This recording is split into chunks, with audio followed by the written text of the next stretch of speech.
Hi, welcome back to my channel. Here's another new code. Watch out and take care. The beautiful Sumiri Misukawa. Code JUQ765.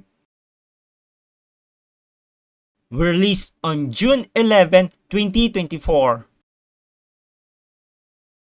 And it has 120 minutes watch time.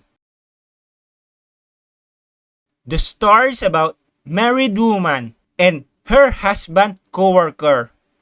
One night, the guy invited his friend at his house and he met his wife. Apparently, the girl was surprised when she met her husband coworker and it turns out to be her ex-lover. So afterwards, they had a couple of drinks. They got drunk. However, while they are at the living room, things went out of control. They spent quality time together and the wonderful story began. Make sure to subscribe and like and turn on notification for new codes. Thank you for watching.